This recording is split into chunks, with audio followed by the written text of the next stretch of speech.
Hello, my name's Mattie. Welcome to my Storyland. The Hound was written by H.P. Lovecraft in 1922 and is therefore one of the earlier tales in his Cthulhu mythos. It is in this story, in fact, that we first hear of the dreaded Necronomicon, the Book of the Dead. The Hound seems to have been substantially influenced by the works of Edgar Allan Poe, and a trip the author had recently taken to the Flatbush Dutch Church in Brooklyn almost certainly inspired the Holland churchyard of the story. This is a story of the dead, the undead, and the dismembered. And tonight, it is my pleasure to read it to you. Are you ready? Then let's begin. The Hound by H.P. Lovecraft. In my tortured ears there sounds unceasingly a nightmare whirring and flapping, and a faint distant baying as of some gigantic hound. It is not dream, it is not, I fear, even madness, for too much has already happened to give me these merciful doubts. St. John is a mangled corpse, I alone know why, and such is my knowledge that I am about to blow out my brains, for fear I shall be mangled in the same way. Down unlit and illimitable corridors of eldritch fantasy sweeps the black, shapeless nemesis that drives me to self-annihilation. May heaven forgive the folly and morbidity which led us both to so monstrous a fate. Wearied with the commonplaces of a prosaic world, where even the joys of romance and adventure soon grow stale, St. John and I had followed enthusiastically every aesthetic and intellectual movement which promised respite from our devastating ennui. The enigmas of the symbolists and ecstasies of the pre-Raphaelites were all ours in their time, but each new mood was drained too soon of its diverting novelty and appeal.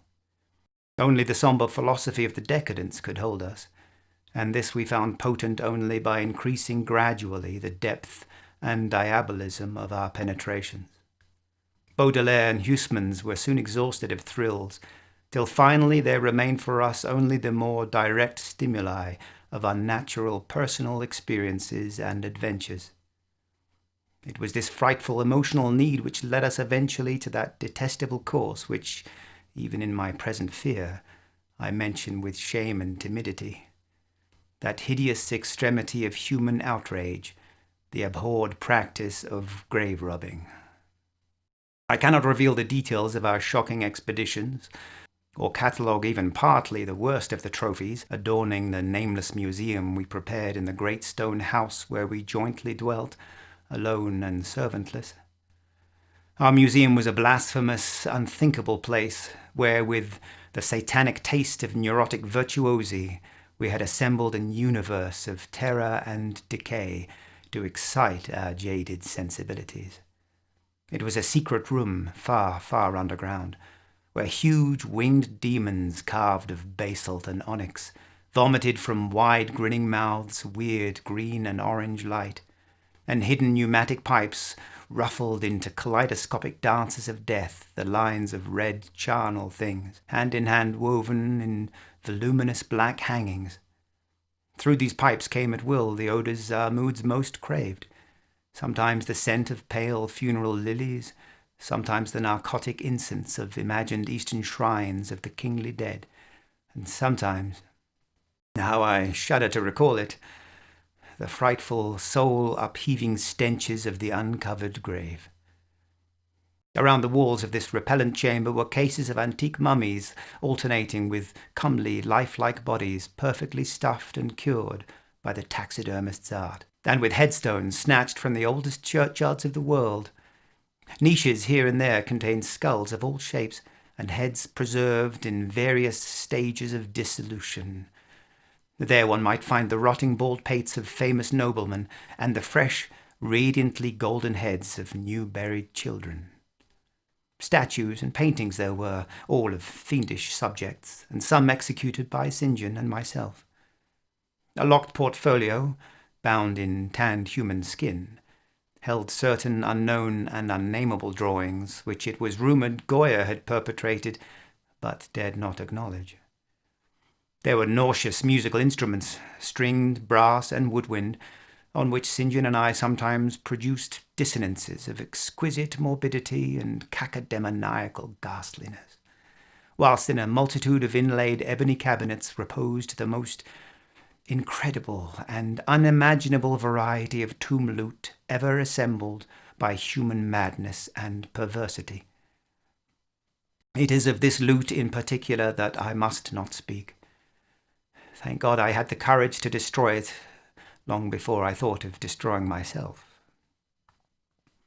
The predatory excursions on which we collected our unmentionable treasures were always artistically memorable events. We were no vulgar ghouls, but worked only under certain conditions of mood, landscape, environment, weather, season, and moonlight. Those pastimes were to us the most exquisite form of aesthetic expression, and we gave their details a fastidious technical care. An inappropriate hour, a jarring lighting effect, or a clumsy manipulation of the damp sod would almost totally destroy for us that ecstatic titillation which followed the exhumation of some ominous, grinning secret of the earth. Our quest for novel scenes and piquant conditions was feverish and insatiate. St. John was always the leader, and he it was who led the way at last to that mocking, that accursed spot which brought us our hideous and inevitable doom. By what malign fatality were we lured to that terrible Holland churchyard? I think it was the dark rumour and legendary, the tales of one buried for 5 centuries, who had himself been a ghoul in his time, and had stolen a potent thing from a mighty sepulchre. I can recall the scene in his final moments, the pale autumnal moon over the graves casting long, horrible shadows, the grotesque trees drooping sullenly to meet the neglected grass and the crumbling slabs, the vast legions of strangely colossal bats that flew against the moon, the antique ivied church pointing a huge spectral finger at the livid sky, the phosphorescent insects that danced like death fires under the yews in a distant corner, the odours of mould, vegetation, and less explicable things that mingled feebly with the night wind from over far swamps and seas. And worst of all, the faint, deep-toned baying of some gigantic hound, which we could neither see nor definitely place. As we heard this suggestion of baying, we shuddered, remembering the tales of the peasantry, for he whom we sought had centuries before been found in this self-same spot, torn and mangled by the claws and teeth of some unspeakable beast. I remember how we delved in this ghoul's grave with our spades, and how we thrilled at the picture of ourselves. The grave, the pale watching moon, the horrible shadows, the grotesque trees, the titanic bats, the antique church, the dancing death fires, the sickening odours, the gently moaning night wind, and the strange, half-heard, directionless baying, of whose objective existence we could scarcely be sure. Then we struck a substance harder than the damp mould, and beheld a rotting oblong box crusted with mineral deposits from the long undisturbed ground. It was incredibly tough and thick, but so old that we finally pried it open and feasted our eyes on what it held. Much, amazingly much, was left of the object, despite the lapse of 500 years. The skeleton, though crushed in places by the jaws of the thing that had killed it, held together with surprising firmness, and we gloated over the clean white skull and its long, firm teeth, and its eyeless sockets that once had glowed with a charnel fever like our own. In the coffin lay an amulet of curious and exotic design, which had apparently been worn around the sleeper's neck. It was the oddly conventionalized figure of a crouching winged hound, or sphinx, with a semi-canine face, and was exquisitely carved in antique oriental fashion from a small piece of green jade. The expression on its features was repellent in the extreme, savouring at once of death, bestiality, and malevolence. Around the base was an inscription in characters which neither St. John nor I could identify, and on the bottom, like a maker's seal, was graven a grotesque and formidable skull. Immediately upon beholding this amulet, we knew that we must possess it, that this treasure alone was our logical pelf from the centuried grave. Even had its outlines been unfamiliar, we would have desired it. But as we looked more closely, we saw that it was not wholly unfamiliar. Alien it indeed was to all art and literature which sane and balanced readers know. But we recognized it as the thing hinted of in the forbidden Necronomicon of the mad Arab Abdul al-Hazred, the ghastly soul symbol of the corpse-eating cult of inaccessible Leng in Central Asia. All too well did we trace the sinister lineaments described by the old Arab demonologist, lineaments, he wrote, drawn from some obscure supernatural manifestation of the souls of those who vexed and gnawed at the dead. Seizing the green jade object, we gave a last glance at the bleached and cavern-eyed face of its owner, and closed up the grave as we had found it. As we hastened from that abhorrent spot, the stolen amulet in St. John's pocket, we thought we saw the bats descend in a body to the earth we had so lately rifled, as if seeking for some cursed and unholy nourishment. But the autumn moon shone weak and pale, and we could not be sure.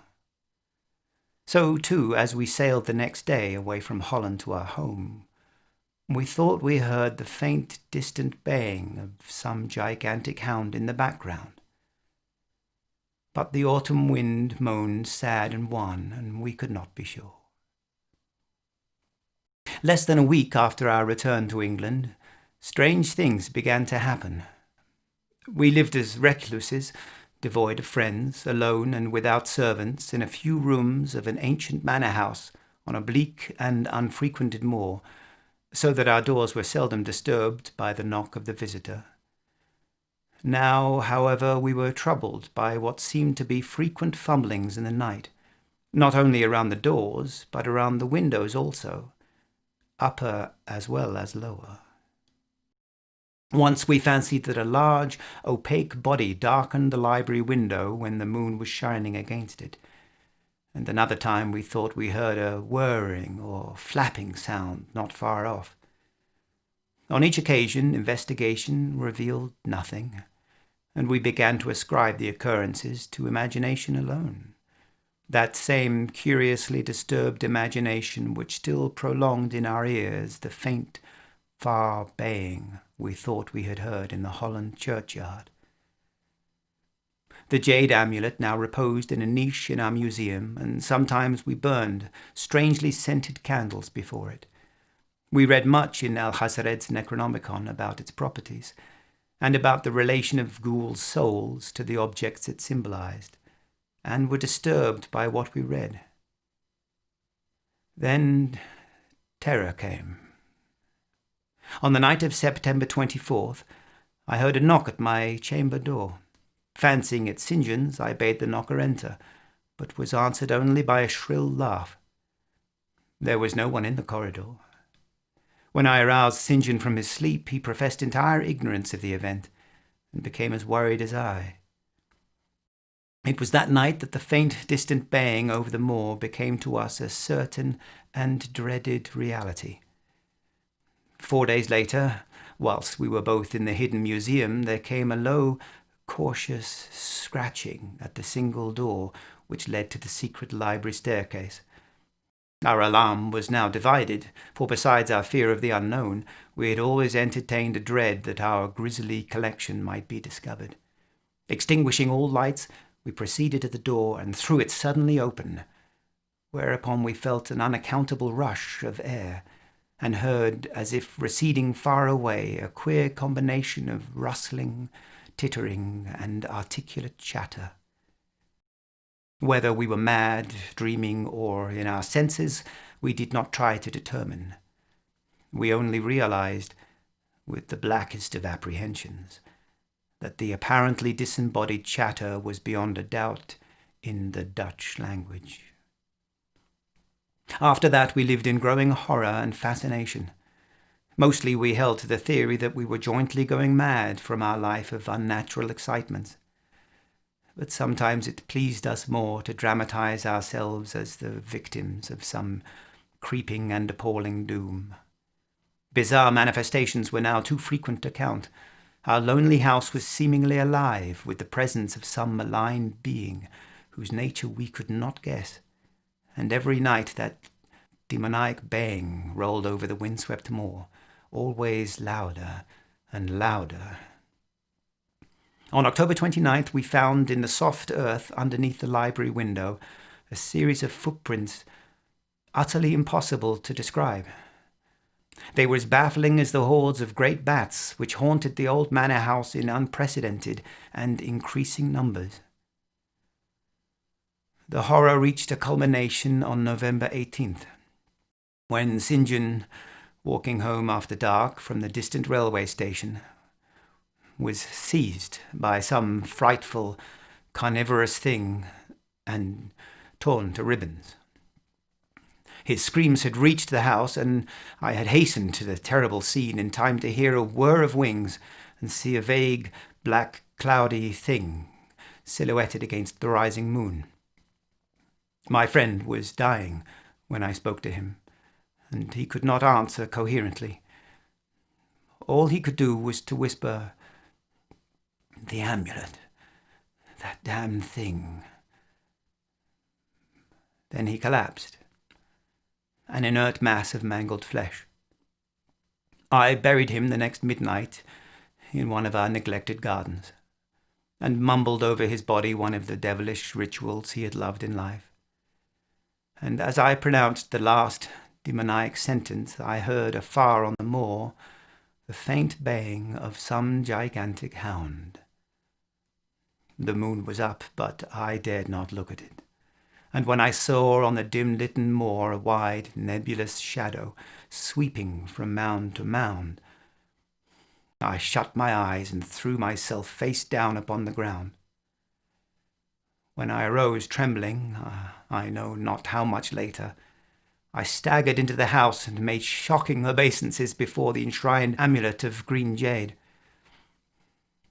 Being now afraid to live alone in the ancient house on the moor, I departed on the following day for London, taking with me the amulet, after destroying by fire and burial the rest of the impious collection in the museum.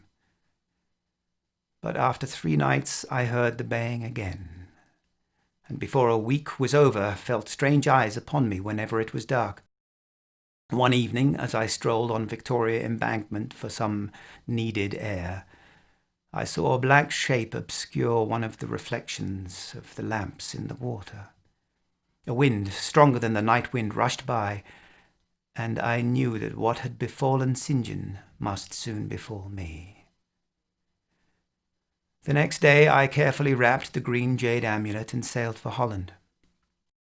What mercy I might gain by returning the thing to its silent, sleeping owner, I knew not.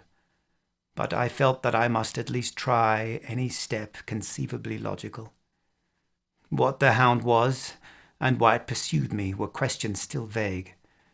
But I had first heard the baying in that ancient churchyard, and every subsequent event, including St. John's dying whisper, had served to connect the curse with the stealing of the amulet. Accordingly, I sank into the nethermost abysses of despair when, at an inn in Rotterdam, I discovered that thieves had despoiled me of this sole means of salvation. The baying was loud that evening, and in the morning I read of a nameless deed in the vilest quarter of the city. The rabble were in terror, for upon an evil tenement had fallen a red death beyond the foulest previous crime of the neighbourhood. In a squalid thieves' den, an entire family had been torn to shreds by an unknown thing which had left no trace, and those around had heard all night, above the usual clamour of drunken voices, a faint, deep, insistent note, as of a gigantic hound. So at last I stood again in that unwholesome churchyard, where a pale winter moon cast hideous shadows, and leafless trees drooped sullenly to meet the withered, frosty grass and cracked slabs, and the ivied church pointed a jeering finger at the unfriendly sky, and the night wind howled maniacally from over frozen swamps and frigid seas. The baying was very faint now, and it ceased altogether as I approached the ancient grave I had once violated, and frightened away an abnormally large horde of bats which had been hovering curiously around it. I know not why I went thither, unless to pray, or gibber out insane pleas and apologies to the calm white thing that lay within. But, whatever my reason, I attacked the half-frozen sod with a desperation, partly mine, and partly that of a dominating will outside myself. Excavation was much easier than I expected, though at one point I encountered a queer interruption, when a lean vulture darted down out of the cold sky and pecked frantically at the grave earth, until I killed him with a blow of my spade. Finally I reached the rotting oblong box and removed the damp, nitrous cover. This is the last rational act I ever performed, for crouched within that centuried coffin, embraced by a close-packed nightmare retinue of huge, sinewy, sleeping bats, was the bony thing my friend and I had robbed.